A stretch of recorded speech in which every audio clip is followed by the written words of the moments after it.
Hi everyone, welcome to Adobe Life. My name is Julia Masalska, I'm your host, and today I have the wonderful Carlos Bocai next to me, and he's going to be doing some amazing editorial design, working in Photoshop, Illustrator, and InDesign, so it's going to be really cool. I'm glad you guys are all here. We have some amazing people in the chat here: Vincent, Viola, Breno, Jack, Taylor, and Vudual. Hi, good to see you guys.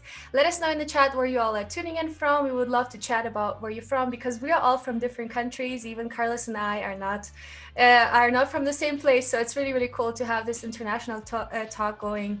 Hi, Jatermia, Mohammed, and Emma is joining us. Really cool. Thanks, guys. In case you're tuning in from YouTube, make sure to go to be.net/live. This is where Carlos and I are going to be reading the chat and answering your questions. So make sure to ask your questions there.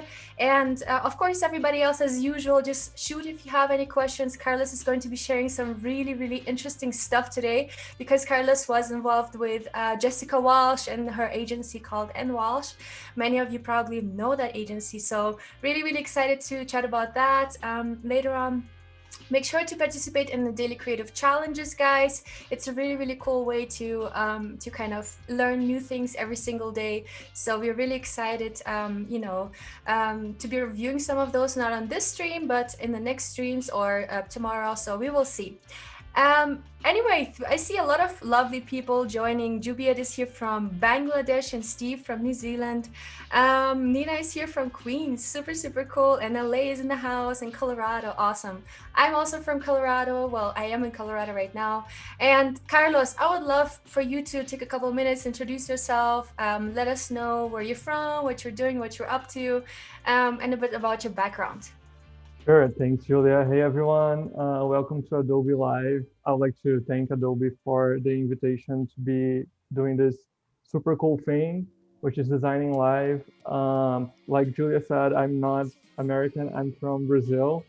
I was born in Rio. I went to school in Rio, and then I moved to New York. I had worked at some really cool studios here. Like Julia said, I was working at Walsh until last week. Right now, I'm a senior designer at JKR, Jon Snow Twitchy. I've also worked at Grado. And besides all of that, I have a side practice with Julia Aguiar in Brazil. And we do a lot of cool personal projects. And it's a way of like working remotely while she's in Brazil and I'm here. And besides all of that, and with Julia, I also teach a course at a design school, Aprender Design in Brazil. A course about visual identities called Decoding Identities. And here is a few of things that I've worked on during my career. I've explored different sides of design, from especially branding. I've been doing a lot of branding recently, but I've also done editorial and print and a lot of different like typography, and explored different projects and working styles throughout my career. And today we're going to be designing a zine about cruise aesthetics. And I think a lot of people ask why, like why doing this right now? And I think I've noticed how cruises have such an interesting and intriguing aesthetic. In 2019 January, I traveled with my family to Florida, and we did a cruise, and I was basically fascinated by how this aesthetic performs, and how all the visuals are represented in the cruise. And then I was thinking about it, like why not? And I took a bunch of pictures, and I was like, why not doing a project with it? And I always like to start a project trying to uh, coming up with keywords or concepts Yeah. or things that Yeah. make sense for Carlos, the place. we have a quick question here. What exactly is a Zine? Is a question here in the chat. So maybe we can answer that real quick so that it's a little bit more clarified and Sure. um yeah. A zine is an editorial project. It's like a magazine. It's like it comes from the term fanzine, that it's self-initiated, like a do-it-yourself kind of publication, that it's not tied to any organization or company or anything. It's like a self-initiated editorial project. That's what we call a zine. And Super cool. and Thank you. yeah, and I think cruises and all these images, they have a very interesting visual appeal. And I always like to start projects, even if it's like a personal project, something very fun and uncompromised. I like to understand what I'm doing, and I try to come up with concepts and ideas that connect to whatever I'm gonna design. And I came up with some keywords or concepts that I think somehow represent this aesthetic and this environment, and that can help me to make my design decisions throughout my process. And these are some things I was thinking, like there's this thing about like want to be very luxurious but also very in a way raw and fun and Yeah. quirky and a little ironic. And I would love to hear from you guys what you think, if you have any suggestions of how we can define this aesthetic. But I think right now, let's have fun and let's start designing. Yay, awesome. Yeah, I really love how you put together all these different adjectives and identifications together. And I think, if you're thinking of cruises, there's so many different audiences that you kind of want to meet. So this is really, really exciting to kind of see what you're going to come up with and, how you can kind of reach all of these audiences. Yeah, Super let's exciting. start. I have, so I really like to use Adobe Bridge for projects. I think it gives you a preview of all the material you have, and also it's very easy to merge with Photoshop and InDesign and bring things and edit. I feel like Adobe gives you this possibility of having this uh, place where everything is very well organized. So I already organized most of the pictures. Since we have only 4 hours, I tried to do some homework and organize pictures from the trip that I will be using during the this project. And I already added most of them. And something that I like to do, for example, is I like to add noise to pictures. These are iPhone pictures I took with my iPhone. At the time, it was like another iPhone, like an older iPhone, and they don't have like amazing resolution. So I think adding noise can help, especially when we're going to need 300 dpi, which is Mm, the resolution for InDesign. So here I have all the yeah. pictures, and let's start. Yay! So what platform are we going to start in? So you were showing us Bridge, and now you're going to take the assets from Bridge and going into InDesign, right? I'm going to InDesign, and this is gonna be a print format since it's a magazine. I so I'm creating a new document here. It always comes with picas as a unit, but I've been in America for 2 years, but I my brain still thinks in millimeters, and the paper Yeah. sizes, like the A paper sizes, I'm still adapting to letter and all these other uh, paper sizes and measures. So, but I personally work with the metric system. So I'm gonna do millimeters here. I'm gonna choose an A5 size, because if it's when we talk about zines and it's being like self-published publications, if you do like an A4 folded in the middle, it's an A5, and you can print at home Yeah. if you want to print it. So I think A5 could be a nice size for us. I'm gonna do facing pages here since I want it to be double pages. And I'm going to start adding, I don't know, let's say 24. Um, Also, something about magazines that it's important is that they have to be multiplied by 4 in order to be able to do the facing pages. So always think about a page number that is multiple of 4. And so I'm going to create a file here. We can add new pages later. And if you guys have any, like, I came up with some of those keywords that I think could represent, could help us understand uh, the the aesthetic we're talking about. But if you guys have any suggestions of how to talk about the cruise aesthetic, or if you have any opinions, please let me know in the chat. I'd love to know. Yeah, shoot us some adjectives in the chat that can support Carlos' work and maybe your like personal experiences that you made on a cruise. So I think Yeah, that would be really cool kind of to get your guys' inputs as well. And we have Claudia in the chat. Claudia is also a host and mentor here on Adobe Live. So really, really cool to have you here. And hey we have Claudia. Paulo here saying Oi, Cadu. A lot of Brazilians here. That's what I like. Yeah, awesome. Yeah, Brazil is so amazing. Let us know if you where you guys are from. It would be so cool to kind of have this conversation Yeah. going. Super cool. Yay. So, do you ever, when you set up the file first, you don't really think about bleed, or do you kind of keep that in mind? That's important. I won't be printing this zine, even though I'm gonna be creating on a CMYK color space, and it could be printed. I won't be printing it right now, so I'm not gonna stress about the bleed. But if we want to uh, add some bleed, we can actually in here document setup.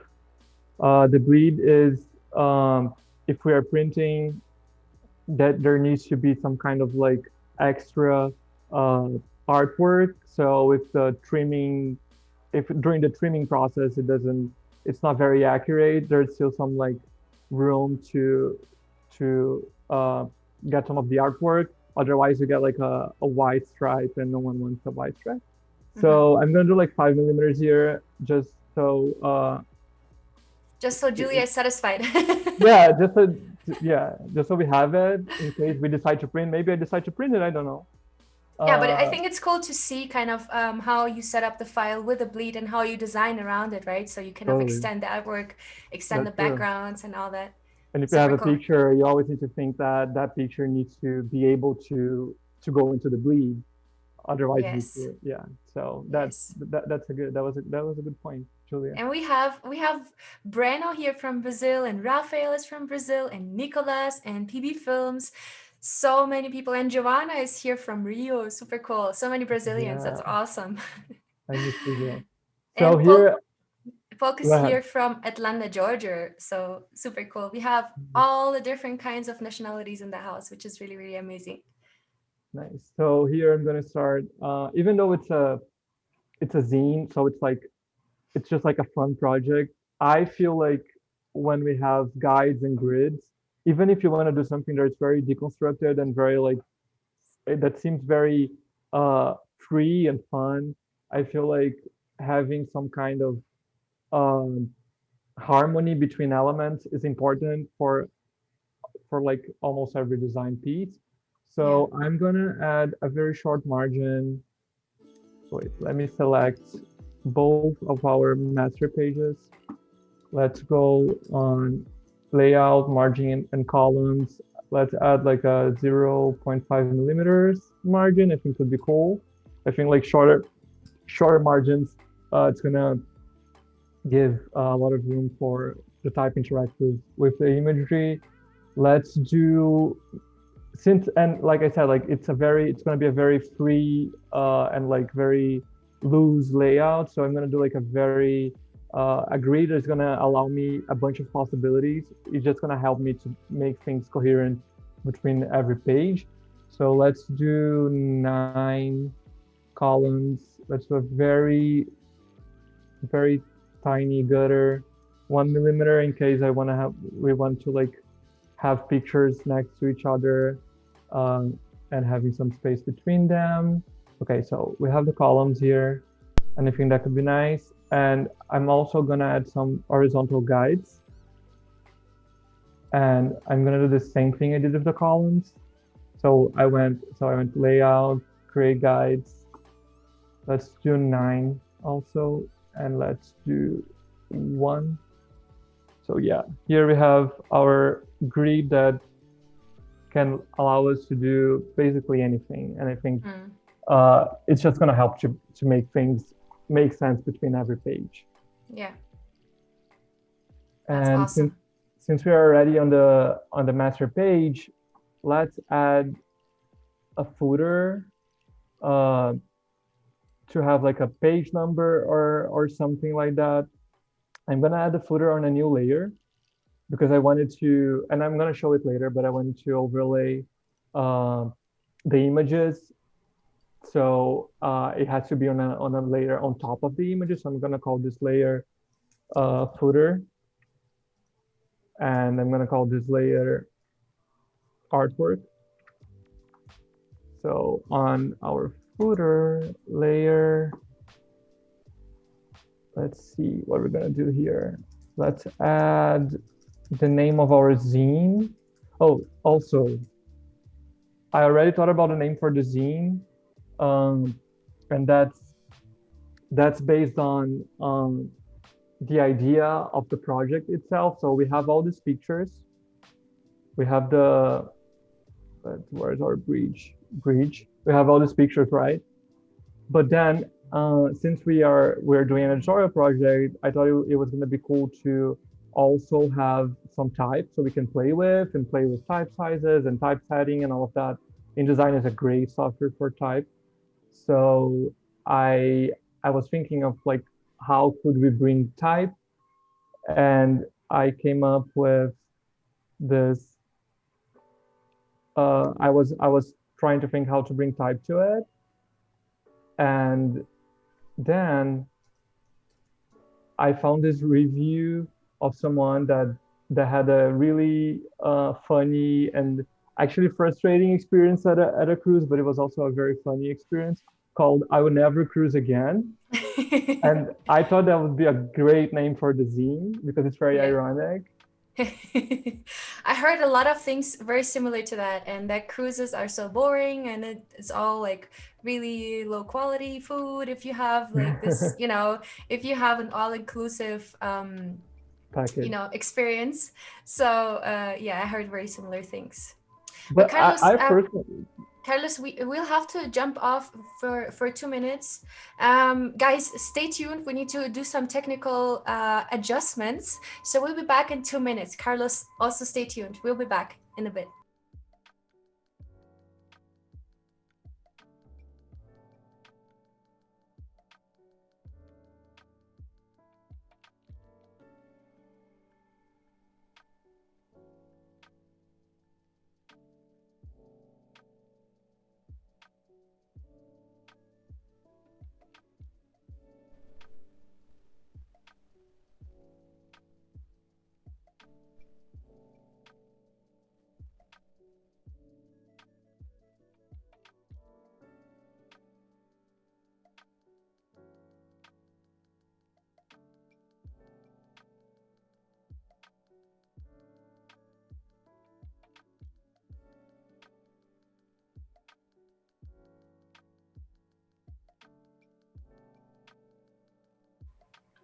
And magic, we're back. we're back. That was That didn't fast. take too long.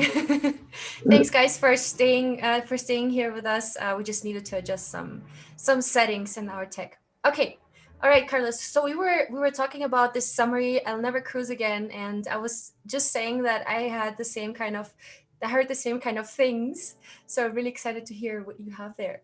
I personally, I've been on a cruise before, like where I took the pictures, and I personally love cruises, even though I feel like they tend to be very like tacky, and I just feel like the aesthetic is so fascinating, and I think it's a very relaxing kind of trip. So it's kind of like a lover and hate relationship, I would say. But I definitely think they're very interesting.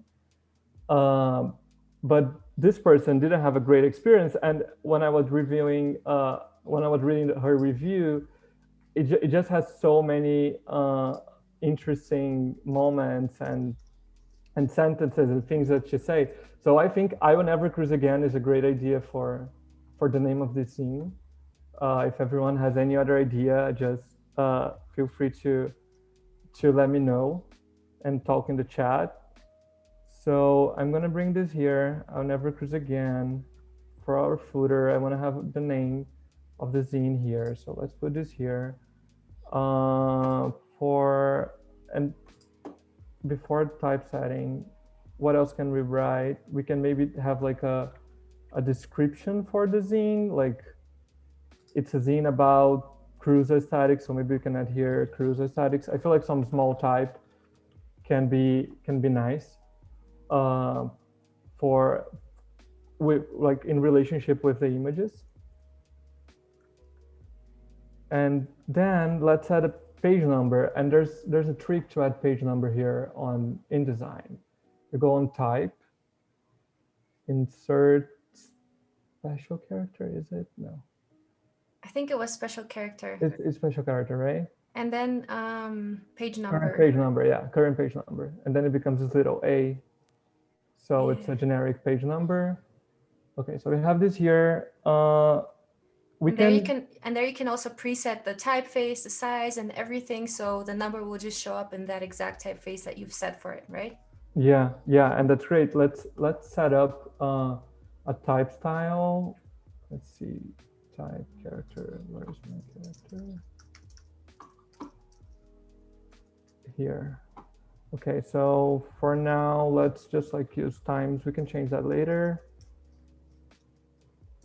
Let's use times. Let's do like small type, like something like this. Could be nice. Yeah, and then we can just replicate to the other page. So, and I'm also aligning it to the baseline. So the alignment is nicer. I'm gonna change this to the side of the page. Yes.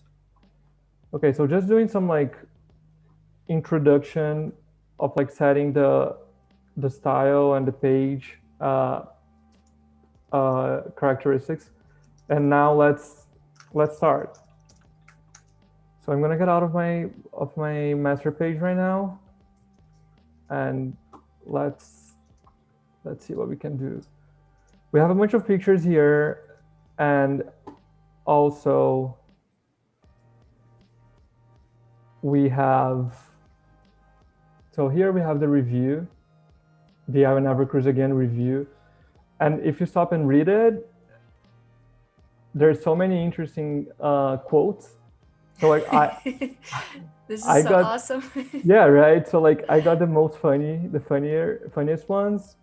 I already kind of like separated them into chapters, so we can understand like how we can create this narrative, because I feel like editorial, it's all about creating a narrative and trying to create like a flow for the reader, for who's gonna see it. So I got some quotes from this review, and these are the quotes I got. So the first one would be like an introduction, welcome aboard. Okay. And then the person starts saying that they had so looked forward to this trip before all the horrible things happened to them. So like they fall in the bathroom. So one chapter can be, so don't fall in the restroom. They try to cancel an excursion, and it's a very frustrating experience. So also don't try to cancel excursions. However, I still felt depressed. And when you think that you have seen and heard it all, just know that you haven't. And I wish it was all a dream. So trying to like organize the story and the narrative in a way so we can help us to understand like where to put each image and all of that. Yeah, that's awesome. We have someone in the chat who was on the cruise during hurricane, Brian. He's saying I was on the cruise during hurricane, and it was actually a 7-day cruise, and it turned into a 13-day cruise. Wow.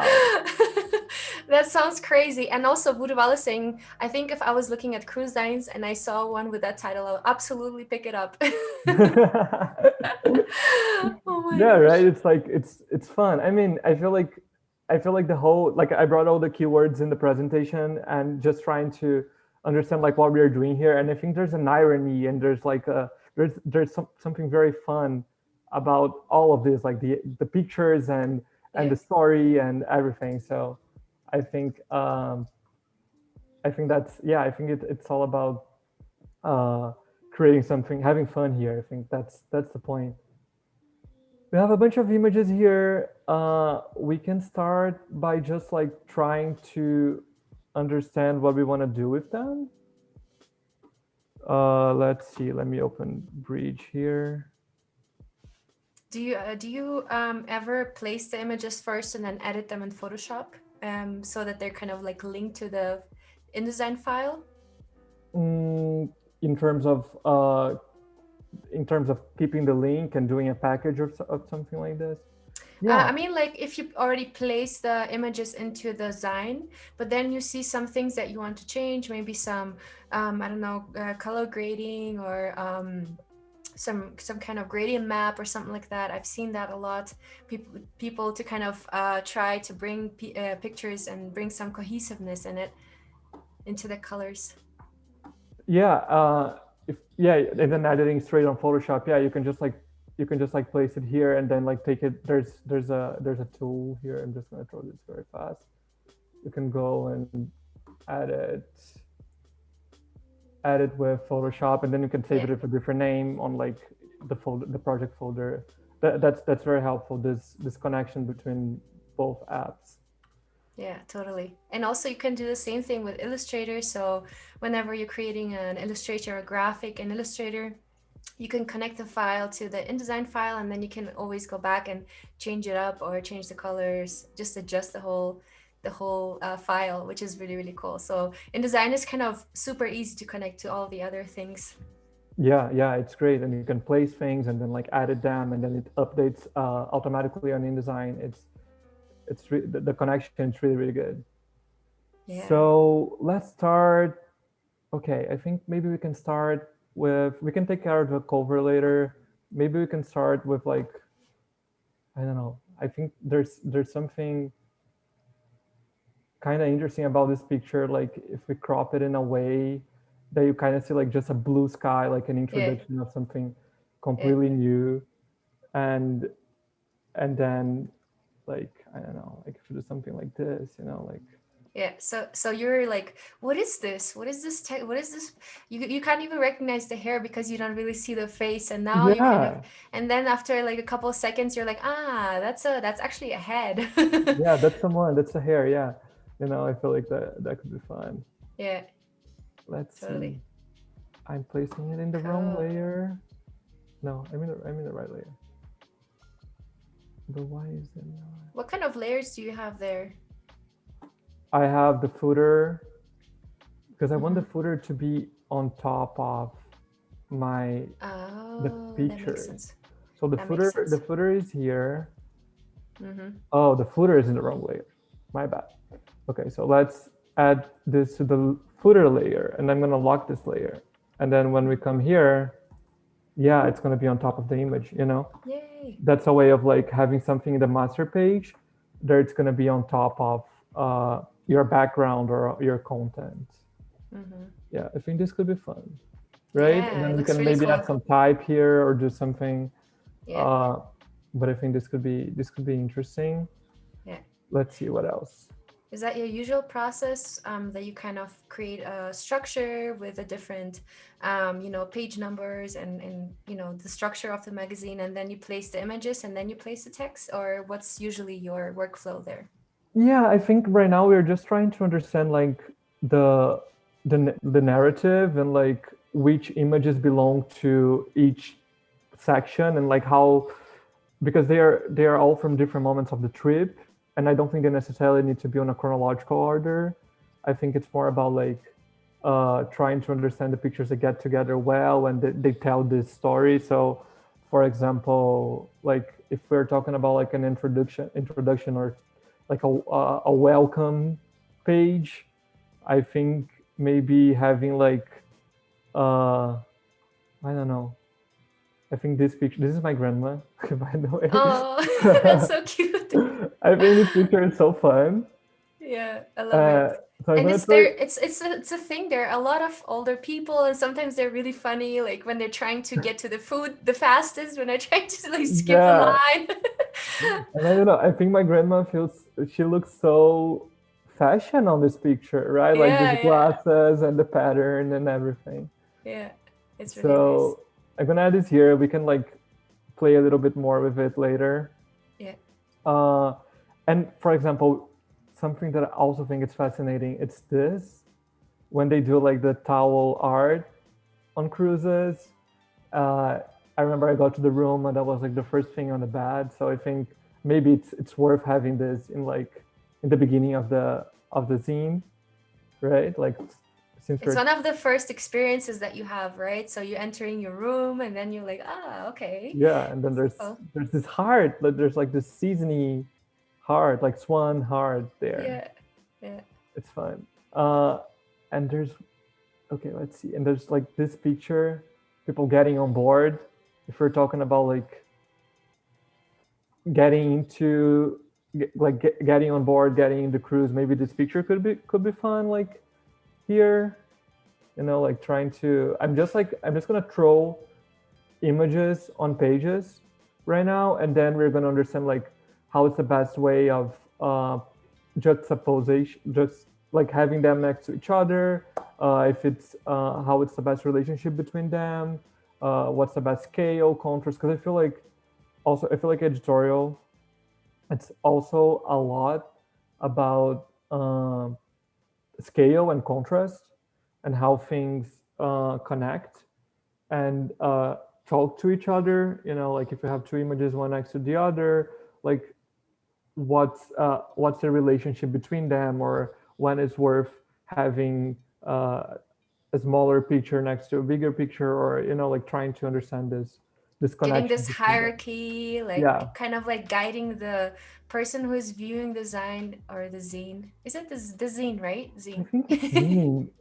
Okay, it's zine. But Yeah. also, like, I'm English is not my first language, so I don't know if anyone in the chat has like an answer for us. I think if Uh, we're thinking of magazine, it kind of makes sense. So yeah, right. I would say zine. Anyway, so like we're talking about like this hierarchy and how kind of images need to be kind of playing with each other and kind of also supporting each other in the Yeah, hierarchy. So and also kind of playing with this white space, right? So where do you create the white space to bring some extra attention? So that can be also really interesting to play with. yeah, totally. And Yeah. we're gonna get to that a little later, but it's good to have that in mind. So I'm just trying to like get images for our first chapter, which is the introduction, welcome aboard, and then we can start thinking about like how we're gonna uh, do the layout and how we're gonna treat all these elements. And I also have like a reference board and everything that we can go through to have some ideas. So let's see. By the way, everybody thinks your grandma is really fashionable. She is, right? I miss you, Yeah, it's grandma. awesome. Cool. So I love this picture, and I think it represents so much the aesthetic we're talking about. So I'm gonna place it here. I think it deserves like a full screen. Yeah, it also is graphically very interesting. This contrast between the warm and cold tones, right? And then this pattern that's really, really intense. Totally. And like the colors, it's so vintage and like Yeah, in a way, yeah, I love it's so it. nice. Cool. We have some we start putting some pictures here. We can get to the treatments a little later. I have prepared like I have a board for this scene that I already got some references. So for references, I use Pinterest a lot, even though I've been exploring different softwares and tools. I like Pinterest first because like I already have a lot of things on Pinterest, so it's like it gives me some kind of like reference. And also I like when you go to more ideas and it gives you similar things that you have already pinned. So it's like it has its good points and bad points for sure. Like I think Pinterest in a way, uh, we are always seeing the same things and it's always feeding us the same things. That's why it's important to explore different places for references. But I do like the fact that when you already have a very specific idea, you can like find more about it, right?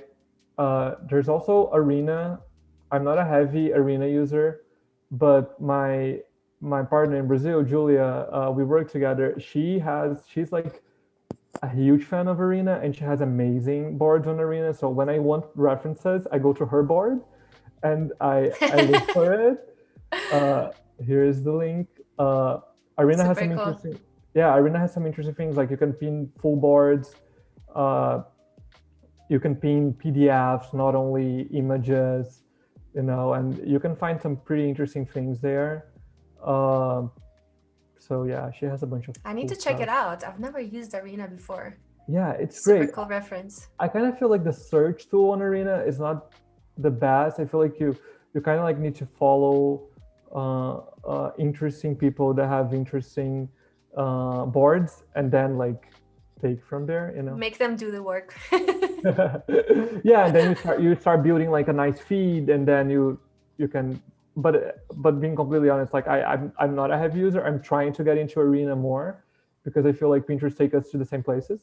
But I've been mostly using Pinterest. There's also this one called Savvy, which I think it's pretty cool too. It has this like full grid approach that I don't know. It's very visual. It's very graphic, and you can search by color. It's pretty interesting. You can like choose. I don't know. I want to find references that use like this blue, so you can type a color code and then like find references. Oh, wow. That's Yeah, awesome. yeah, it's pretty nice, and you can create boards. It's really cool. I also use a lot the Instagram Save tool. I Me save a lot too. of things. Yes, same. Oh my gosh, I have the same green one saved as well. The olive green This one? setup. Yes, I have the same one saved. I really love that image, and it's also the arrangement of the objects. Really, really interesting. Very has a Yeah, lot of tension. totally. Yeah, I feel like the art direction is pretty interesting. And here on Instagram, for me it's kind of like a mess. I just like save things that I like, and I think it's interesting. I should organize it better. It's a goal for the future. But right now it's just this big mess. Yeah, it's Uh, too bad that we can't really share those things on that's Instagram. It's true. only for yourself, right? So I was thinking about how cool it will be. Imagine you can also build like a Pinterest like board or like a like a catalog of inspirations inside Instagram. That would be really People cool. follow you like and then can see what you Yeah. say. Yeah, I mean that would be nice, but also maybe it would be too much for Instagram. Instagram has so many. Instagram does everything now. Yeah, it does everything Reels, now. it has everything combined. Yeah, so making it into Pinterest could be nice, but also I don't know. Instagram people think about it. Hmm. Hmm. Uh, so here I have some ideas. Uh, I think one of the keywords I brought for for the for this project is that like it kind of feels like it goes against good aesthetics or everything that is considered like good taste, and like the cruise aesthetic is very questionable. Like it's I think it's beautiful, but like also it probably doesn't fit the standards of what like it's beautiful for like modernism and all of that. So I try to look for references that feel a little wrong and I feel a little off and like offbeat, and I think that could be nice. So here are a few interesting references. Like the pictures are very inspired by Martin Parr. I love This is Martin so cool. Parr. I love it. So when I took these pictures, I was already having like this mindset. Like he has this series that it's amazing. Martin Parr, it's a great photographer. Like if you don't know him, Gotta check it out. Martin Parr. Cool. Martin Parr, it's great. So So many amazing references here. Super cool. Love it. I look for references of like page balance and how to deal with the images, and also how to deal with the type, and there's like imagery reference. There's a bunch of references here, so I think my way of like doing projects is that like I said, like I try to understand what's my intention and what's the concept, even though it's like a personal project, like right, like this scene is a personal project. I try to understand like what am I trying to say, and then um, and from there I try to define an intention to look for references too. Like, what am I looking for? I just don't want to like open Pinterest and just pin beautiful things and like separate beautiful things. That I need to understand like what is the subject I'm talking about, and like what is the message I'm trying Mm-hmm. to send, and then what references can serve me in that way. It Yeah. doesn't have to be editorial. It can be like photography. It could be like art. Mm-hmm. It could be anywhere. Yeah. So I think one of the concepts that you had was kind of like not disturbing, not in a bad way, but kind of things that don't fit or that Yeah. feel uncomfortable. So I think like thinking of a concept and that can translate into graphical things like a typeface that's very different from anything else. Like if you look at this America, that's kind of like squeezed into this page and is kind of falling down and turning around, so it doesn't look very comfortable. And also these two a woman and a guy who are on those chairs, that doesn't look very comfortable neither. Yeah. So I think it's all about kind of translating this feeling into colors. It can be also really ugly colors, some really like ugh colors where you're like ugh, where you get goosebumps from, right? So it Yeah. can translate into photos, colors, typefaces. All of these things kind of can play together to translate this feeling. So I think this artboard, these kind of all of these different artworks really translate that, and I totally get how you put that Thank together.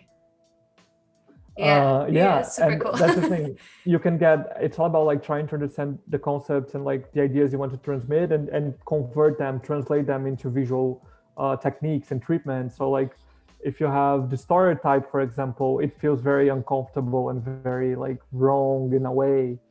Hmm. And but it can also be beautiful. It's like a beautiful ugly, you know. So I Yeah, think yeah, uh, yeah. And yeah, Nina is asking, that's actually a really good question. What kind of words do you use when you make your search? for Pinterest. That's a good question. That's the thing. Pinterest, it's hard sometimes to find things because if you type I don't know like cruise, it's gonna show up like a cruise ad from a website. Like you can find recipes. It's Yeah. very broad. So I try to look for something that I like. I try to, for example, this I could type like here editorial editorial zine. Let's see here. It gave me some better results. Let's see. I like this one a lot. It's gonna show me some similar ones, right? So from here, I start to like, oh, this is interesting. There's a really interesting contrast between these two pictures, or this Mm-hmm. mask is pretty interesting. So I start to build my board based on the recommendations, like the similarities, but also I try to follow people that pin interesting things, Mm-hmm. and and and take it from my feed too. And a lot of times I bring things from Instagram to Pinterest, and just to organize the references. Mm-hmm. So it's less on like searching, I would say. It's more about like trying to find things that work and then like go on the flow. Mm-hmm. Yeah.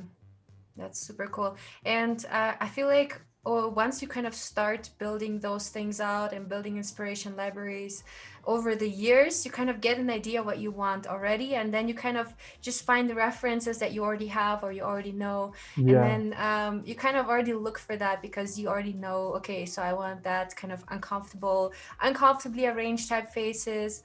Um, colors that are not very comforting, that are maybe very different from anything else that you see. So yeah, I totally get it. I also build my own libraries. Have you ever tried using So sometimes when I'm kind of collecting color inspirations, I'm using Adobe Capture, which is basically something you can download on your mobile devices, either on your iPhone or on your iPad, and then you can just use the camera to capture colors from your environment. Nice. You can either take a picture or use a picture from anywhere else that's saved on your phone, or you can go right away. So you can basically point on things and get the color scheme from that thing. So I really love sometimes when I see really cool color combination, I love capturing that, and it saves kind of to my inspiration library that's a part of my CC libraries. And then I can access it from anywhere. I can access it from Photoshop, InDesign, Illustrator, from any Adobe software. So that's a really cool tip if you guys want to kind of start creating your own inspiration libraries. It's really cool. Yeah, that's great to know. I didn't know it. I'm gonna definitely explore it and look for it. And the cool thing is there you can not only extract the colors, you can also extract typefaces and even materials to create 3D models with them. So you can extract the material and then apply it to a 3D model, which is really, really cool. That's Super pretty fun to cool. play with. It's an app, right? You can download it on my Yeah, phone. it's called Adobe Capture. Perfect. I'll try it. I'll give it a try. Yeah. And as you were saying, you kind of like build your library of references throughout time, and then I always look back to things that I've liked before. Like for example, this reference that it's on the Zine board came from my generic board of like things I like, like generic layouts, because I kind of feel like if you know what you're looking for, and if you look at things that they already caught your eyes and they already liked, in a way, it's like it's good to look back to these things. So um, I also do that. I look at things that I've pinned before and bring it to my specific board. I also love that granny. She looks so fun. I love her like wearing this t-shirt and kind of looking a little fancy with her Bermuda shirt. Yeah, it's Pretty great. cool. I love it. So much fun. So here we have some inspirations and ideas. Let's see. So I think, for example, this reference here is super cool when you have like some interesting contrast in scale and like in white space and all of that. So maybe we can try this on this page. Let's see. We can maybe have this image here. Cool. Robert is saying that's a very cool app. Yay. It's so much fun. And Taylor is asking, that's amazing. Can you take the material you create into Substance? So you create a material that can be used, I believe, for Adobe Dimension. So I'm not sure how it's compatible with other 3D software, but I use it for Dimension. So you can, so Adobe Dimension is actually the 3D software from Adobe where you can create amazing 3D mockups and just you can create even like really cool abstract things. So I use it for that. Created in, I'm not sure what substance actually means, but I know it's basically like a material that can be applied to 3D objects. Super cool. And also, guys, I would love for you to ask some questions about Carlos' experience working with Jessica Walsh and Walsh and how it was. I'm really curious because I know it's a really amazing agency that everybody wants to work at in New York, I believe. So if you guys have any questions, ask away. And also, Carlos, maybe meanwhile, when you kind of are working, maybe you can tell us a little bit more about it. Sure. Yeah, everyone, if you have any questions at all about anything, feel free to ask. I'll try my best to answer. About my experience at Walsh, I actually just left on Friday. It was my last day. I've been there. I was there for a year and a half. It was a really amazing experience. I think the team is incredibly talented. I met very talented people. I had the chance to. I learned so much. I think there is a lot of creative freedom, so I had the chance to really like explore different ideas and show the ideas. I feel like it's a lot based on how much it's like an environment and a place that welcomes a lot like your ideas, and it's a lot based on what you suggest and what you give to the team, and to the company, and if everyone is excited, let's make this idea happen. So I think it was really amazing. It was Mm, definitely a yeah. very enriching work experience for sure. Cool. And there's a question by Lucas. What kind of work exactly did you do? What was your position? I was doing mostly branding work, and that's something I'm very passionate about. I'm very passionate about trying to get something that's very like like uh, abstract. So trying to understand what is this DNA and how to translate that into something visual. It's something that I really like and I'm fascinated about. So I did a lot of branding work, a lot of work that it's probably coming pretty soon. And yeah, it was like a very exciting experience. Super cool. And Martina is asking, first of all, she's saying big fan of and Walsh. And did you work on every project as a team or individually? Some projects I started individually and then moved on to a team. That's yeah, I think most of them were like that. Like you start with your own idea and your own insight, and then we start getting together into specific teams for specific directions and ideas. Mm. And there's an interesting question by Joseph, which I think is a very general question. And we have a lot of people who are just starting off as designers and who are still learning. So Joseph is curious if you have any tips or advice about landing a job, a first job as a designer. That's a good question. I feel like I would say focus mostly on your work. I think uh, portfolio is very important. If and also trying to have a portfolio that represents your identity as a designer, what you want to do. So if you're really into branding and your portfolio has, and you're applying for a branding position or a branding agency, and your portfolio don't have a lot of branding work, or you don't really love what's there, I would recommend maybe doing like a personal project or a pro bono, like for an NGO or something, like trying to come up with something that really represents, makes you proud and represents who you are as a designer. And I think that's very important. Trying to, because I feel like if it, even if you cold email people or if you reach out to agencies or try to build network, it's always going to come down to your portfolio and like your work. So Mm-hmm. I think that's I would say just like try to invest as much as possible in your portfolio and trying to make sure that it represents what you want to do. Yeah, totally. Yeah, I agree with that. And there's another question by Alicia that you kind of already answered. How did you enter the professional world? I mean, I'm a student, I'm kind of lost. Where to start? Personal projects? Any advice on experience? And Carlos already kind of mentioned that a personal project sometimes are really good to kind of give this portfolio direction. So let's say you want to do some branding in the future. To kind of add more personal projects in branding or do a pro bono project. So, but I'm also curious, Carlos, how did you enter the professional world? Where did you study, or how did it all kind of start with you as a designer?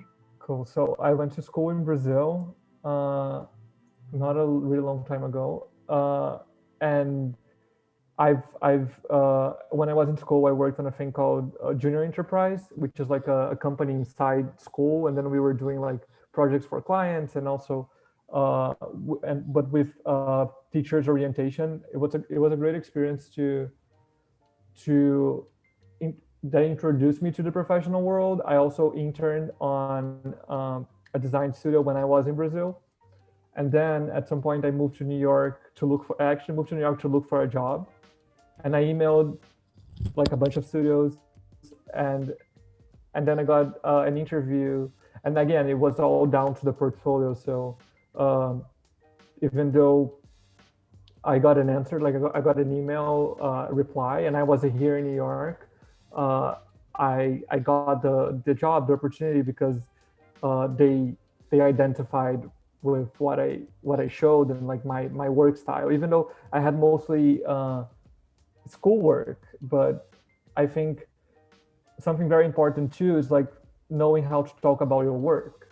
So being sure that you know how to explain your decisions, your process, and uh, that like you understand what you're doing, and you're not only doing, you know. So I think that's very important. But my door was basically through internships, and then in New York it was from like putting my face here and trying to find a job, and it all Yeah. happened. Yeah, I think it's a really great start to do an internship because then you, first of all, it's easier to get an internship than actually a paid job, and an internship gives you the opportunity to kind of collect all the necessary experience to perform really well at an actual job, right? So I think starting off with an internship is a really, really good way. Also, not even if you want to end up as a full-time employee, but also if you want to work as a freelancer, an internship is always really good because then you can see the business side of things and get a little bit more insight of how agencies and companies are collaborating, how people are working together. So I think that's a really, really good way to kind of start. And Rafael is asking, has a really good question. What's the difference of working with design in design in Brazil versus New York? That's a good question. It's not that different. I feel like mostly I feel like in New York, uh, design the clients, since I've worked with bigger clients, more like relevant companies, I feel like design is more valued in a way. Like I feel like in Brazil, it's we we are still like building this, um, building the importance of design and trying to show companies how design is important, uh, as a strategic tool, and not only as a like visual um, aspect of a project or a company. So I feel like here in New York, it's kind of like there's more appreciation by from clients to the work, but I feel like the work itself, it's not that different, you know. I feel like it's just, for me, it was just like the scale of projects, like working with huge brands is different than working with small clients, and I was used to work with smaller clients. Mm-hmm. Yeah, it's always important to know how to present your work as well, right? How you kind of put it together that you kind of really understand what the company is about, that you really represent their values, their everything, the whole culture and all of that. So that's really, really important to kind of bring into your work and be able to present and talk about. So cool. And then Bro is asking, how did you apply to and Walsh? So I remember you were saying that you were in New York at that time, and then you sent an application in, and you got an email reply. So how did it go into detail? Did they invite you right away, or how did it go? So my first job wasn't in Walsh. I worked at Grado first, Mm-hmm. and then I actually got an email from Walsh.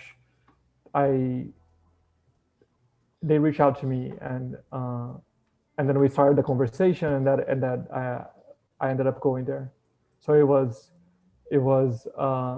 someone reached out to me, Mm, cool. And then and you that went. happens a lot, like recommendations, and Mm-hmm. uh, it happens in the industry a lot, especially here in New York. Yeah, cool. Awesome. All right. So another question is by Simran Sharma.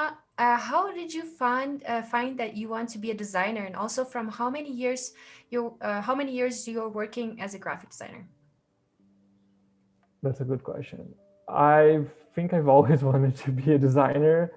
It's kind of like, uh, when I was a kid, it was always about, I was always trying to explore visual things, and even in school when I was doing like uh, I don't know, like a PowerPoint presentation for whatever science class, I would spend like hours on the cover and like choosing the typeface and everything. So it's always something that I liked. I've always liked to explore visuals, and I was always fascinated by how visuals perform, and the whole visual world. And I started school in 2012. So my professional career, it's been like I mean, my first job, my first internship was in 2014. So it's been like 6 years, I would say, that I'm like working with design. Cool. Awesome. And another question by Julia. What type of skills have you developed over the years that you feel like made a difference to get where you are today? Really great questions. Yeah, right? I think those are really, really helpful for so many of you guys. So really glad that you can answer those, Carlos. Yeah, so I think I developed a lot of soft skills. Like, I think mostly understanding how to deal with people, how to uh, be on a team, how to deal with expectations, how to communicate my ideas in a respectful way, and how to be able to defend my point of view. I think that's something very important. How to explain what I do and how to explain my approach to what I do. I think it's also very important.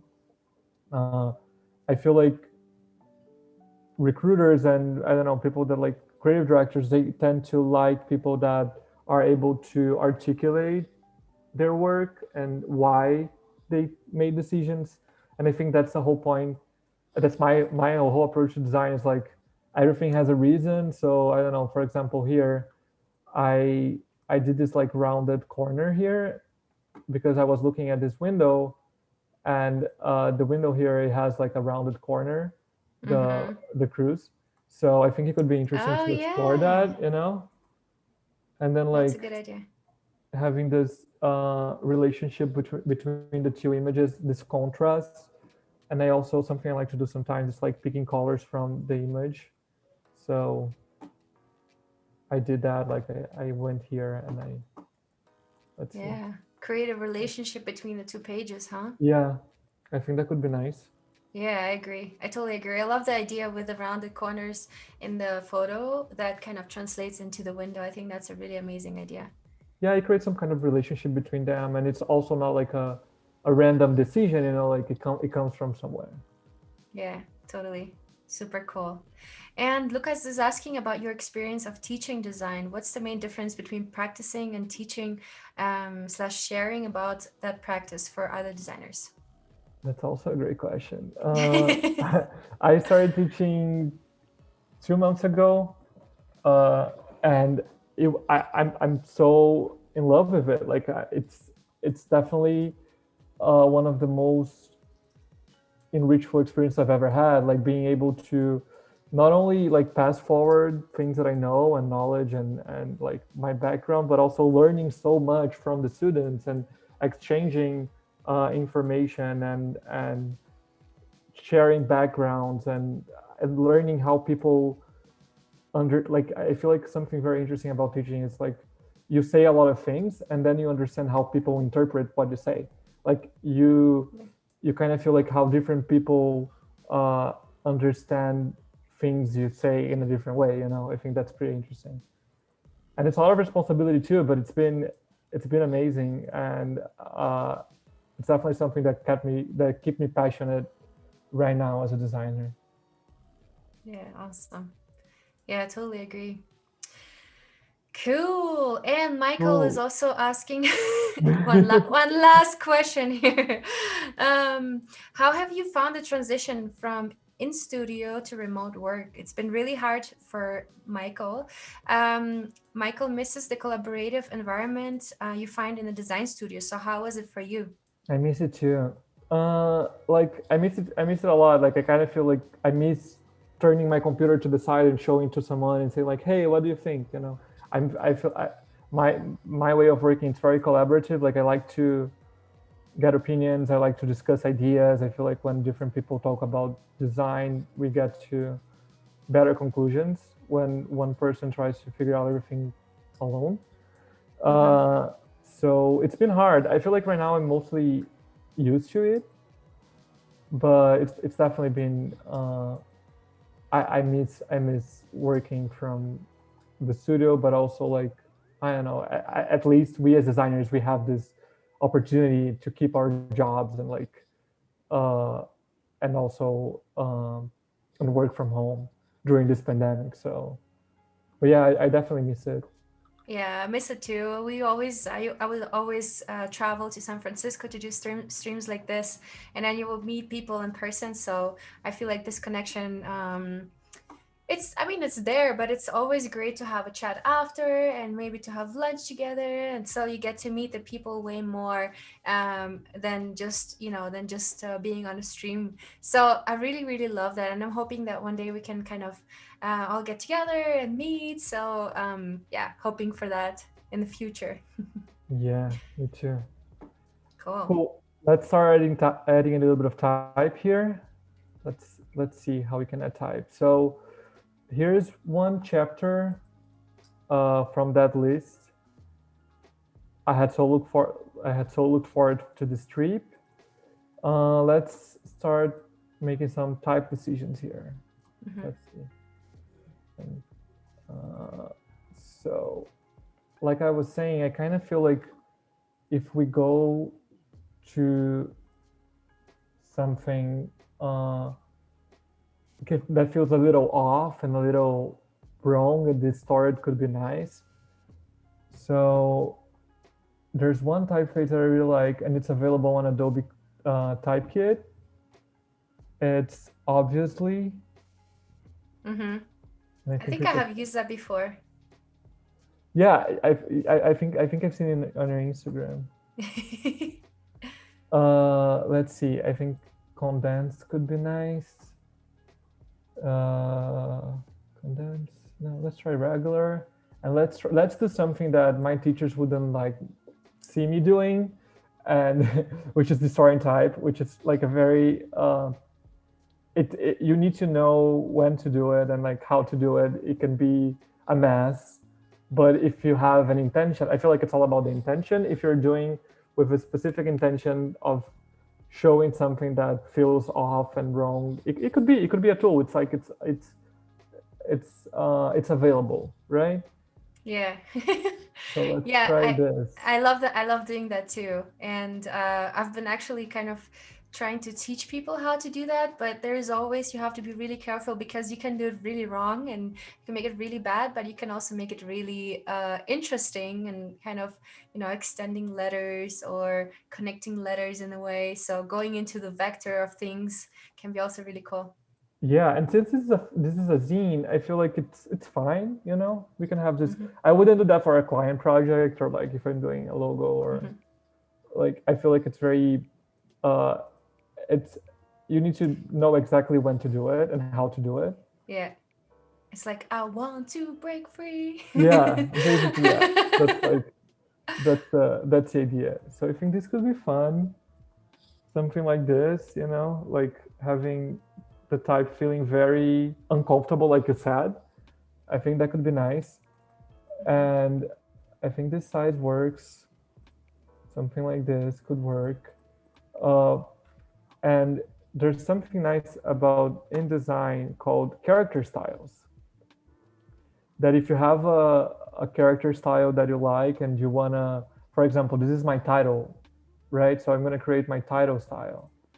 I'm gonna call it title, and then I can just like change the the formats and all the attributes of this specific type. Let's say I can even change the color. I can underline. There's like a bunch of options here. Let's keep it like this for now. And then if I just type, I don't know, if I just type something else like test, and then if I click here, it's already on my type style. Hmm. So I don't need to Perfect. keep setting it all the time. It's always going to be ready to use. So I Cool. love character styles. I love creating styles. There's also paragraph styles that it's a little different. It's like it's similar, but it's different because paragraph styles it keeps also the paragraph settings you have. Character styles just keep the Hmm. the characters settings. So for like titles and like call outs, something like that, character styles are better than paragraph styles. But for long type, I would say paragraph styles is more appropriate. Yeah.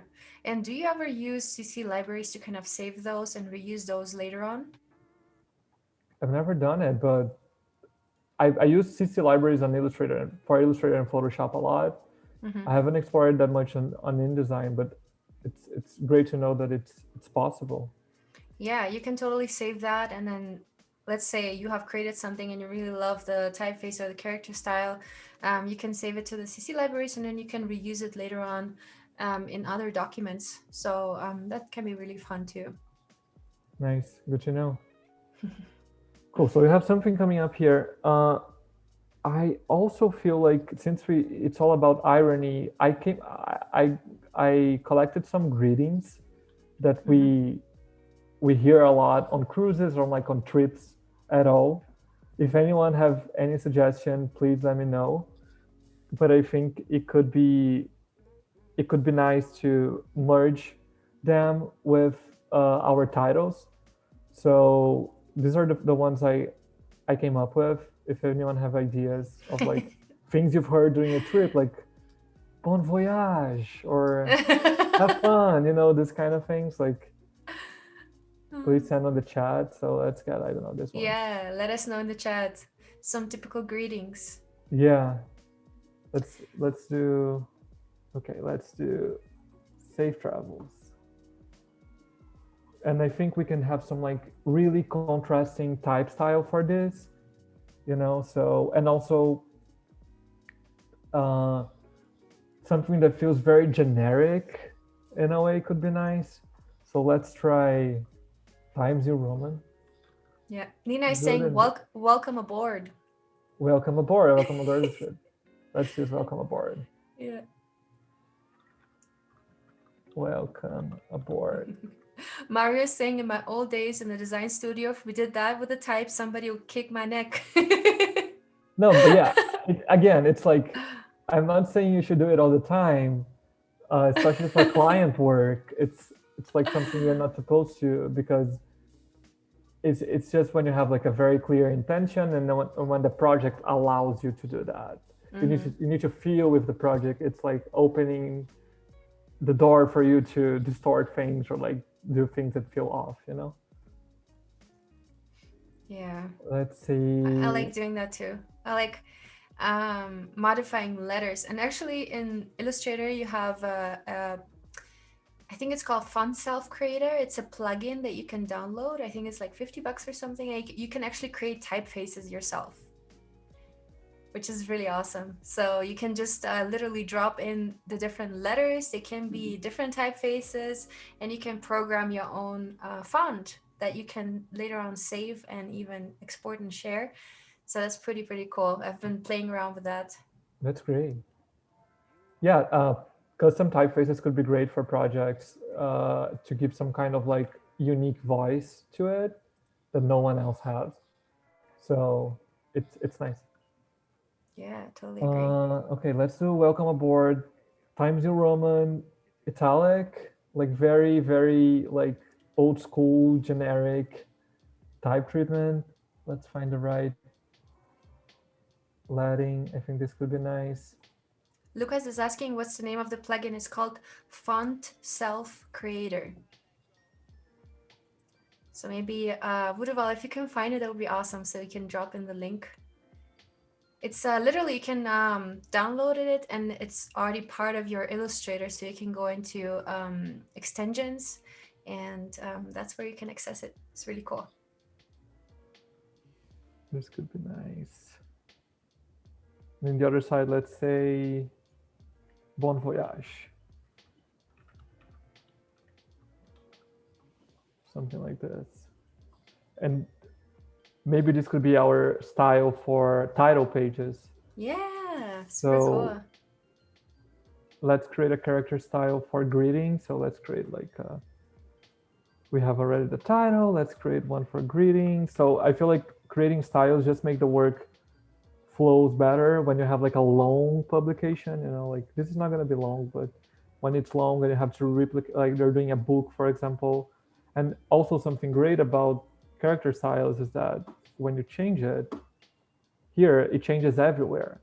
Oh, So that's let's really cool. let's see, like for example, the test is here too. So if I come here and I change typeface to, I don't know, it changes everywhere. Oh, you That's know? super cool. That's awesome. So if you have like a long InDesign file and your client just asks you to change the font, you don't need to go to every page and change it. You can just like change on the style and everything is updated. Yeah, It's great. work smart, not hard, huh? Yeah, absolutely. Cool. Awesome. So this is coming across. Cool. Okay. Uh, let's see. So we already have a style for the titles. So maybe we can do like all the title pages right now, right? So we have one chapter that is I had to look forward to the strip. So don't fall in the restroom. It's our second chapter. So don't fall in the restroom. And then we can, it's very like I love it. random. It's And so I love how playful. random it is. Like, I mean, especially if you're used to do like client work all the time, like I mostly do. I think having these moments to have fun with design is great. Yeah. So I'm having fun. I hope you guys are having fun too. Yay. We all What do. are a picture for so don't fall in the restroom? Where your feet are in the water. That would be funny. Fun. That could be fun. Yeah, the feet. A picture with the feet could be fun. Let's see. Or it could be like I don't know this maybe like a Oh flip yeah. flop. Yeah. Like the flip-flops that are kind of like turned around. Yeah, It looks like somebody really didn't want to like put them together nicely. They just like literally flipped them off their feet and just jumped on that chair or something. that someone is me. That That's so person is cool. me. Oh, that's you. Perfect. Yeah, I really. Yeah, I just wanted to jump in the pool. Okay. Well, makes sense. So I flipped the picture here so we could have like a nicer It's kind of contrast with the like background. kind of like trying to analyze the crime scene. Like what happened there? Why are these shoes located Totally, like that? totally. Oh. And since we're talking about following the restroom, maybe we can use like a call out that it's more like uh, about like safety instructions and like Bon like appetit. yeah, that's good. And like, is that how I write it? Yeah. And then it could be like, I don't know, like care, like be aware, like be careful, something like that. Oh Like yeah, yeah, yeah. caution, I don't know, Or something like handle with care. handle with care trade. Or caution objects moving or something like that. I'm thinking of like, you know, when you're in the airplane Yeah, or on a cruise ship that things can move around. So maybe something like that. I'm not sure. something like safety, like I don't know, something about like safety instructions. Yeah, yeah. Read the safety instructions, something like that. So Let's we can see. do this. I need to look up some safety instructions on the Yeah. cruise ship. Wait, cruise ship safety instructions. Okay, Let's let's see. I'm do. excited about this. Oh, it says. Oh, okay. It says practice in cabin safety. Then use your safe or User safe is good. Use get to know your steward. use your safe. It's great. And also drink alcohol responsibly. That's a good one. That's hilarious. And there Cool. Go ahead. Sorry. um don't accept an invitation to crew quarters. That's also important. Okay, these are 9 tips for staying safe on a cruise ship. Awesome. Let's do one more title page since we already have everything set up. We have the other one is don't try to cancel excursions. Mario is saying also a good one is saying ahoy. Ahoy. I think Oh, it's that's good. kind of like a cruise Gonna ship add it to thing. the list. Yeah, it's very cruise. It's very cruise ship. Uh, Great suggestion. Thanks, Mario. yeah. Cool. So it's excursions. There's like this was on our way to the excursion. This is at the excursion. Maybe we can have like a picture. I think this one could be fun. We have we have other suggestions. We have that way please. We have use other exit. We have watch your belongings. We have hold on to the railings. So good. Yeah, you guys are so creative. That's awesome. We're gonna use them pretty soon. Okay, so don't try to cancel excursions. Yes, and this is like, here's the excursion, the island. Yeah. That can be fun. And then it could be something like, I don't know, like, uh, have a nice day, because like you spend the day at the excursion, so maybe it's like enjoy the day or something like Mm-hmm. that. I don't know. Enjoy your day. And then here it could be like, welcome to the Caribbean. Yeah. That's typical cruise magazines where you kind of get Yeah, all the packages and everything. yeah. I'm trying to find the right relationship between the type and the imagery. I think that could be fine. Don't try to cancel excursions. Don't try to cancel. I recommend Awesome. everyone for tomorrow read the review. It's great. Oh It's my gonna get, gosh. it gets so good. Oh, Alicia has also a good one saying no refunds. No refunds. Oh, that's great. Let's do no refunds Yes. here. Thanks, Alicia. That's great. No refunds. Wait, okay. That's good. Cool. Let's do one more title page. Change it. We have David with iceberg ahead, or Robert with don't Very turn bottom up. funny. Don't turn bottom up. That's definitely a good safety suggestion. Oh yeah. I'm saving all of them for the next pages. And David has a fun one. This plank isn't. No, I have to say it like that. This plank isn't big enough for the two of us, Jack. Yeah, very Titanic reference. Yeah, pretty cool. Cool. Our next chapter is, however, I still felt depressed. She did. And let's see, let's show the picture for it. I think You there's know, one here that I think could be good. actually, reading reviews is actually a really, really good way of doing research because I have a friend who is doing a lot of research for UX design and she uses reviews to find faults in applications. So let's say she wants to design a certain kind of application. She looks at applications that already exist and she looks at the reviews and what is basically going wrong there and how she can improve it. So it's actually a really, really cool way to do research. Yeah, that's a great insight. Like seeing what people don't like and how you can Yeah. make it better. Yeah. For this one, I kind of feel like this image could be great. Like the exit, like this like infinite. Let's see. Yeah, it's pretty cool. The I already see what corridor, like, well, why is the it not working? connection. I'm trying to drop it here. It worked. Yeah, something like this. Also, I'm not being like super worried about legibility of type and everything. Like if it was I don't know, like a project that I had that the text, the copy was important, I would make sure it was like 100% legible. But here we can, it's all about having fun Yeah, and feeling off. So I think you can also, like, we don't need to stress about it. It's a zine. that's awesome.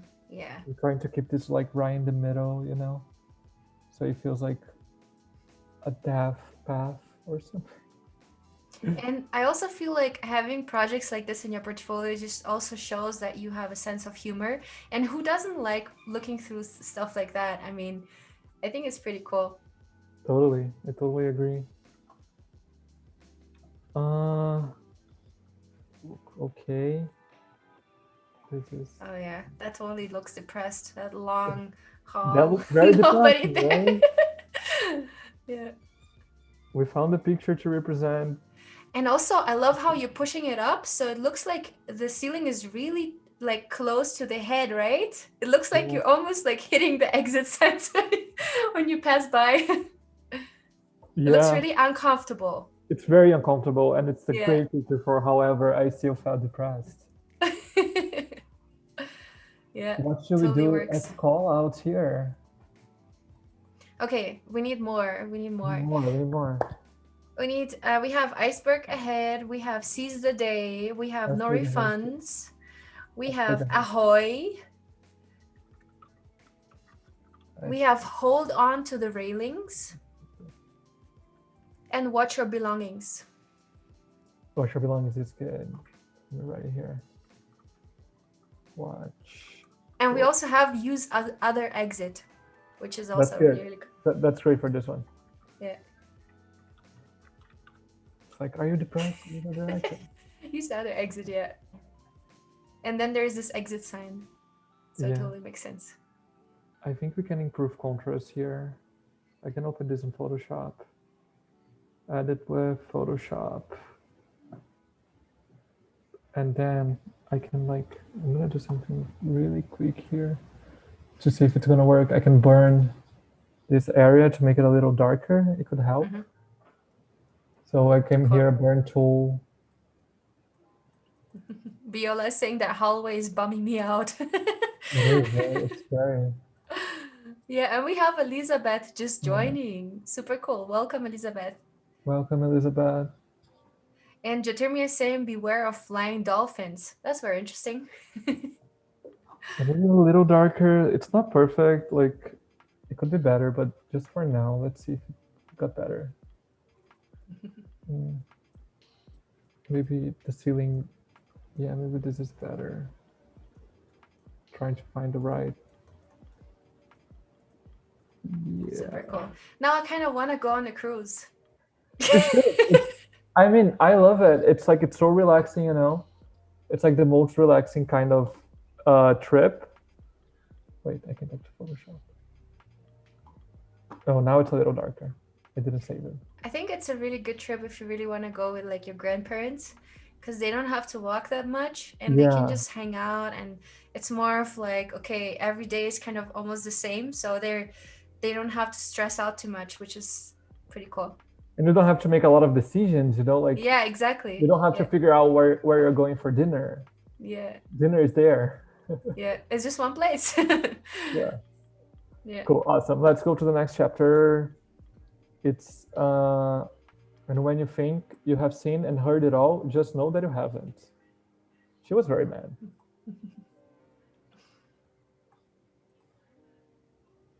Super cool. Okay, let's play with this type. The lighting here is too large. I think I usually try to keep it the same. Like I usually always try at first keeping it the same lighting as the type size, because it usually has good balance. But I think this one needs to be a little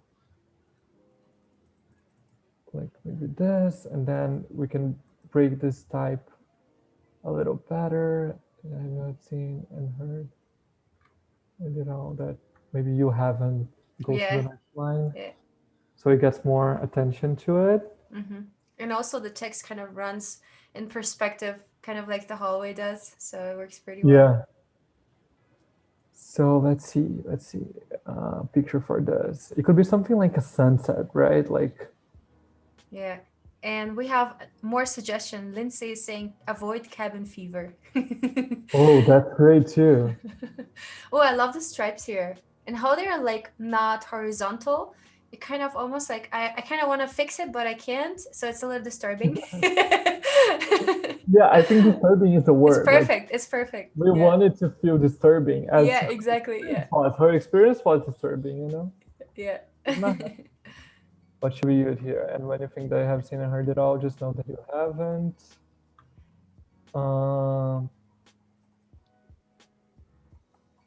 We have avoid cabin fever. That could be good. Avoid cabin fever. Then we have iceberg ahead. We have don't rock the boat. Beware of flying dolphins. We serve whiskey on rock.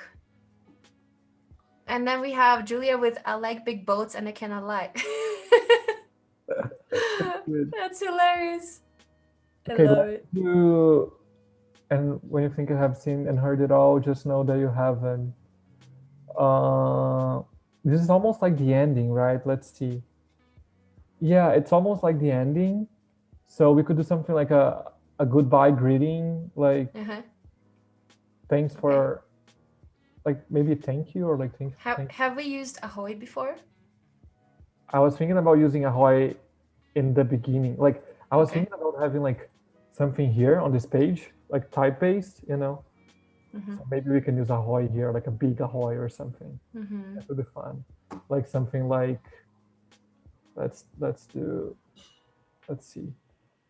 And we still have this plank isn't big enough for two people, Jack. That's a good one. Let's do Ahoy here. Okay. And I want it on my Times New Roman style, so I'm gonna use greeting. Mm-hmm. And then maybe you could get like a color from this picture. I don't know, like this color. Yeah. Super cool. And then I can make it like big. Let's see. I can make like, so right now, since I want it like big, I can just use this tool, the free transform tool, or just press E while I'm pressing shift Mm-hmm. and enlarging it. And then the typeface also enlarges. Yeah, Oh, that's cool. I like it. something like that. And then I can align to the page center, and maybe we can do like a replicate it like here. Mm-hmm. I feel like a pattern. I don't know, like there's someone saying ahoy, ahoy, ahoy 3 Yeah. times. Could be fun. Also feels very like a cruise. Yeah. This could be fun, right? Yeah. I like it. I like it. As an I think it's pretty introduction. cool. Yeah. Cool. Thanks for whoever suggested ahoy. That was a Yeah, great it's a one. good one. It's a good one. And then we have Lindsay also with Seize the Day. Seize the day. I love that. Yeah, it's kind of like, okay, bye. Yeah, Seize right? the day. I love Yeah. that. Thank you. Okay, perfect. Now we have only one more title page, and then we can dive in the middle. Cool. That's our last title page is I would click my heels 3 times and this would all just have been a dream. I love it. This is so cool.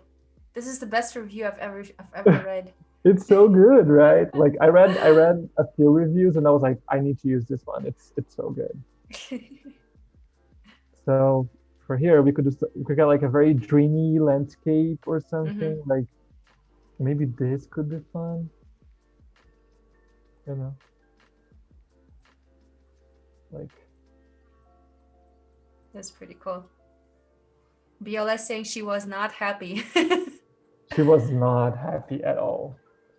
And I think this is our last one, so we can say like, thanks for your time, like thank you, some kind of like thank you. Thanks for your time. And here we could say, have a nice day. Yeah. Okay, we have all our title pages right now. Yay. So now we need to, oh, yeah, it's happening. Yeah, and it's very cohesive because you're using the same typeface over and over, and these like two kind of things that I say, and they both kind of being on left and the right side, and that repeating, really helpful. Yeah, they connect, like the pages are connected in a way, even though they look so random, but they are not random, you know? I think that's the point. Like trying to make something that looks random, but it's actually very well thought. I think that's important. Yep, I agree. Cool. Let's see. So we have introduction ready. Ahoy, this picture. I put this in a rounded circle also because cruises have like, if you look here, they have like these interesting windows. This is the rounded rectangle. We also have like this circle window, so we can play with these shapes, right? To be containers and stuff. I think that could be nice. Yeah. Cool. So here we have our introduction, and then let's start populating this chapter. The first chapter. I had so looked forward to this trip. Oh, I can't. It's so like funny and sad at the same time. It is, I don't even know. I had so looked forward to this trip, and then you see those like old school chairs. There's one thing she said and that I want to use like later on a page is that she had dinner with someone that was 100 years old. Like she was so frustrated. Oh my gosh. Cool. So let's get some pages there. Let's get some pages here. Let's start doing this first chapter. So for this first chapter, we can start like bringing a little bit of the environment, right? So let's see.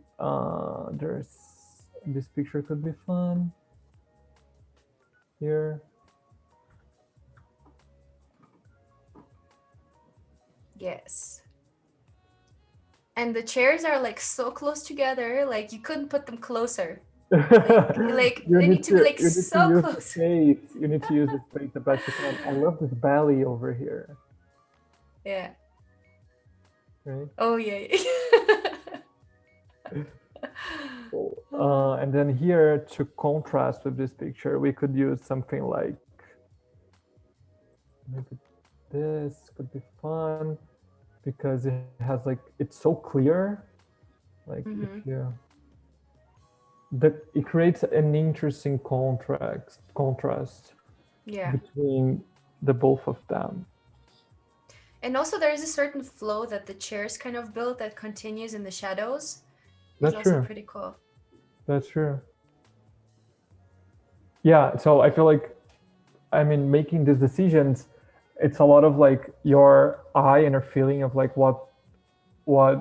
which pictures communicate well together and they harmonize well, and how can you create this connection. And maybe we could do like something like we did here.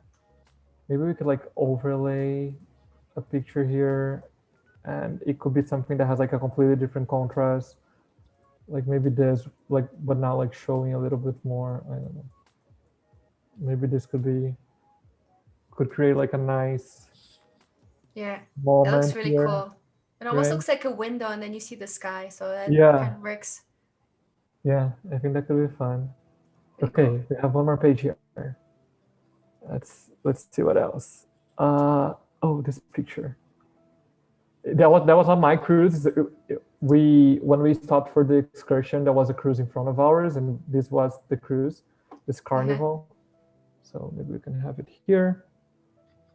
Pretty right? Cool. Like bringing I think the windows are super cool. Yeah. Like this pattern it creates. Oh yeah, it's very symmetric. Then we can maybe crop the type a little bit. This type is very like American and very like old, like school America, and I love it. Pretty cool. And then which picture should we use next to that? That one that has like a nice contrast with it. And something way more clean, something like super, super simple, huh? Yeah, that's what I was thinking. Yeah. Maybe we could do this. Let's see. No, I think there's too much information still. Let's see. Maybe we can do, let's try this one. I love those pictures. They're all so cool. They're so random, right? Yeah, like and still they work together pretty well. It's pretty cool. Put this. I love that. Like it's a glass and someone walking in. It's just so random. But Anthony is saying design layout looks so great. Thank you, Anthony. It's pretty awesome. Yeah, we can try to like find this moment where like lines connect, you know, like here. Do you see my mouse cursor? Yeah. Like here. That's nice. Like connect. Yeah. You know, the shape are connected. Because at the end of the day, photography is basically like a bunch of lines and dots. Like, you know, like if you want, you can. This is so graphic. It's just like lines. So it's like working with photography and like trying to connect different photos. It's very similar to like creating a poster in a way, you know, like trying to understand how the elements uh, work together. Yeah, that's true. And I love the way the chairs are kind of building this line, this layout where they're pointing towards the next picture. And also we have the connection between the like the cup top. It has this oval shape, and then you can see that similar shape in the boats. Yeah, So there's also a certain connection that I think that works pretty cool, pretty yeah, well. there's some kind of connection. I think that's cool. Um, we could try. We don't have a lot of. Wait, let me We see. have another like 15 minutes. Oh, okay, that's good. Yeah. There was one reference that I really liked, and I think we could try something like that to have like a more quiet moment. You know, something that has like it doesn't have to be like this. I'm gonna bring this as a reference, and then we can like think about Mm-hmm. how we can play with it. But like trying to have like a moment where the images are more like deconstructed could be nice, Mm-hmm. and we could be like, I think maybe we could do something with the windows, Yeah, like I think the windows are so like they're so interesting because they all have different shapes, right? Some are circles, some are squares with a little like a little what's it called again? A radius.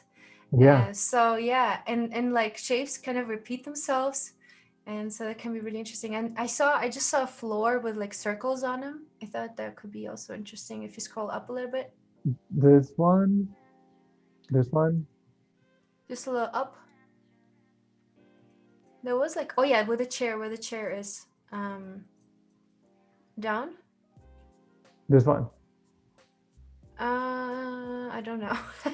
Oh yeah, it's at the bottom now. Yeah, yeah, yeah, right there. this one. Yeah. So Cool. there is also circles on it, and I thought maybe like it could give this connection. Yeah, I agree. So let's try this. Let's maybe have this window here. And then again, I think the grids are gonna help us a lot right now. Yeah, totally. And I think we could make like a style that when the pictures are not full bleed, they could always be rounded, right? You could make that a thing. Yeah, totally. Maybe this is too rounded. That's like maybe. And we have Jan here saying this grid, such wow, many craze. Yeah, super cool. So let's do like this. Let's do this rounded. Let's do two, right? I'm doing two. Okay, this could be fun. Yeah. Having the window here, let's try to make it very symmetrical. Yeah, something like this. I think it's pretty awesome how you can make something like so interesting out of very, very simple things, right? So like you can literally walk around and take pictures of random objects, random settings, and you can kind of create this connection. It's pretty Totally. cool. I've always wanted to do this project. Like Yeah. since last year, when I went to this trip, I was like, I need to do something with these pictures, like because I felt like taking pictures of everything, and I was Yeah. like, I need to do something with that. Yeah. And It's I'm pretty so glad cool. I'm doing it right now. That's so awesome. So here I'm not gonna align to the grid, but I'm gonna align to the middle of my column. You know, it's not gonna be specifically on the column, but it's still gonna keep some kind of proportion, Mm-hmm. which is important. Right, so I can have like this here, trying to make like a square, and then this window is Cool. like, something like this. And Yeah, I then love let it. me add the rounded corner that we are doing. Yeah, Very nice. it's nice. Let's see, we could have like maybe something here, right? Like maybe here. I'm It trying would to be like a cool. random layout, but Yeah, yeah. It would I be don't cool know. also to just like take a look at all the different patterns that are always used in the carpets and the walls and the colors that are used. I think that could be a really nice exploration of a place. So in case you guys are planning to do something similar like that, you can even do like a do that same thing on streets of Brooklyn or in a certain place because every place has its own characteristics. And if you just find the concept there, you can totally create something cool like this. 100%. I think everything could be a project. Like the world is so full of things, and you can make a project out of everything. It's just like Yeah, keeping your eye curious and like trying to yeah, capture. yeah. Maybe we can mix this page with like some fun patterns. Like I don't know, there was like a pattern there's one pattern that I love. So it could be like windows and patterns, something Mm-hmm. like that. Would be Yeah. nice. Let's see. And we have Justin here joining. What's up? And Budawal, good point. We only have 10 minutes left. So, in case you guys have any last minute questions, let us know. Carlos has been answering a lot of questions on like how to get a job and about his experience and so on. So, we're happy to answer some more questions if you have any. And David already has one. Okay, question for Carlos. How was it working in Walsh and Gretel? Do you have any interesting stories to share? uh, Interesting stories. I feel like for Walsh, one interesting story was a fun story. Is that like I joined right when the transition happened. So in my first day, they told me about that Sagamash and Walsh was becoming in Walsh, um, and then the next day I had a photo shoot. So like Uh-huh. they told me, and then like I had to try on the outfits for the photo shoot, and then like Uh-huh. everything happened very fast. I think working at Walsh and Greta was amazing. I feel like it's very different studios and both like really great at what they do. I feel like it was amazing to have this very wide experience from like a huge branding like systems at Grado, like global branding systems, to like very like fun and interesting and like visually impactful projects at Walsh. I think it was a really nice it was a really nice experience for sure. Cool. That's awesome. And Neto is saying the pictures remind me of Alexandro Fucolin, a Brazilian photographer. Nice. I'm gonna Cool. I'm gonna look for him. I don't know his work. Cool. And Lucas also asking, besides cruises, which other trips you prefer not doing? I love cruises. Don't get me wrong. Like I would totally do a cruise right now if it was safe. But uh, I don't know. That's a good question. Like what trip I would not like to do. I don't know. That's I think I'm open to traveling in very different ways. So I think I uh, I think sometimes like when you go and it's like an all-inclusive place, let's say thinking of like in Mexico, let's think of Cancun and we have this like um chain of hotels and they're both located right next to each other, so all you experience is basically everything that's located around these hotels and it's a very specific experience, but you don't really get to experience the culture and the actual stuff in Mexico. So I think it's important to kind of like get out and but it can be a really interesting experience on its own to kind of see how people are kind of insulated in this world of certain things, right, Carlos? yeah, totally. I feel like I don't know. I personally love all inclusive trips because it feels free. Everything feels free, even though it's not, and it's fun. Uh, and it's good to also like travel to places that you can experience a completely different culture, and I think that's pretty that's something I really like to do. Okay, Yeah, let's see here. This is kind of nice, right? yeah, cool. And I also notice a lot of use of the golden proportion in your setup. Yeah, I'm trying to keep some kind of proportion. That's for sure.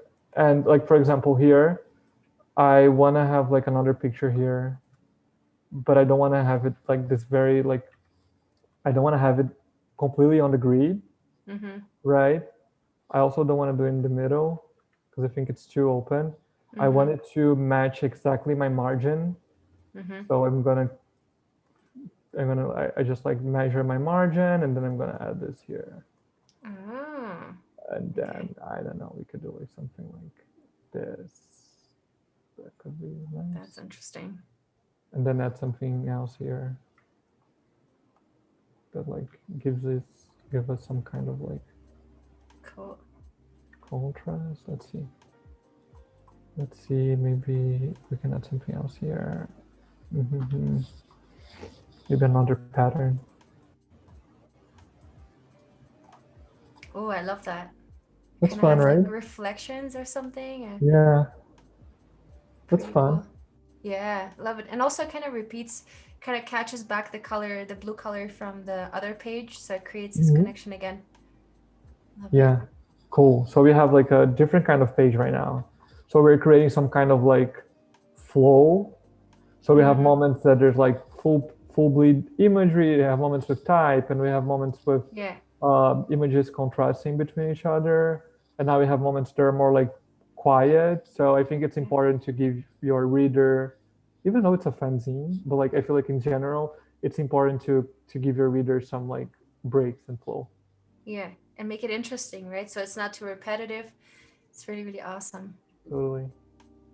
Hey, we have another like 5 minutes, and I would love for us to kind of wrap your work up and maybe talk about some of your projects that you've been working on. Maybe show some of your stuff, like some of your stuff you've created, and maybe we can dive a little bit deeper into that. Maybe some case studies that you're really passionate about. Cool. And we are gonna be back to the zine tomorrow and Exactly. finish and go and finish all the other chapters so we can like have it Yeah. all good and ready uh, tomorrow. So let's see. I don't have anything prepared, but I can flip for some stuff here. I absolutely love this project. Um, it's I actually have it here. I don't know if it shows on the video, but it's like there's a poster here. Uh, it's Mm-hmm. the branding for a restaurant in Rio. I did with Julia, Uh-huh. my partner in Brazil. We have this side practice called Anywhere. It's the Instagram is anywhere.today, and we do a lot of projects together. And this is the branding for this restaurant and Arpoador.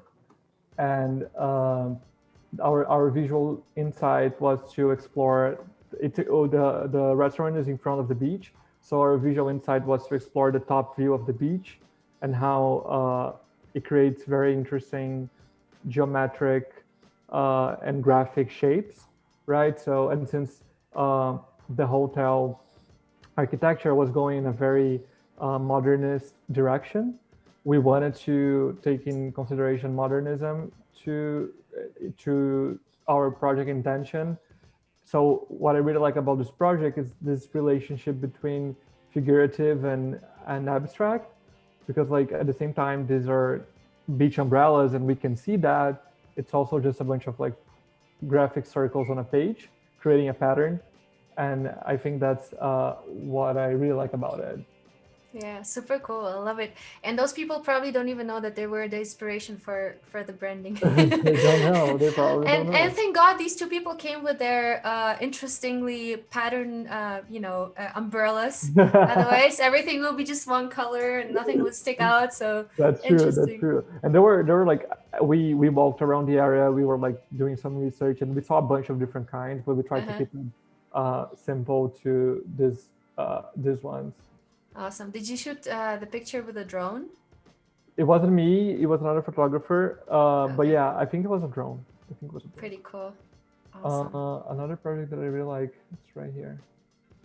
This is uh, a T-shirt, also designed with Julia on Anywhere. Mm-hmm. I'm very I'm very interested in projects and opportunities to use design as my voice for creating something positive. And this is something that I really like because it's all the we did the T-shirt design, and then all the profits were donated to an NGO, an LGBTQ NGO in Brazil, and we sold 80 T-shirts.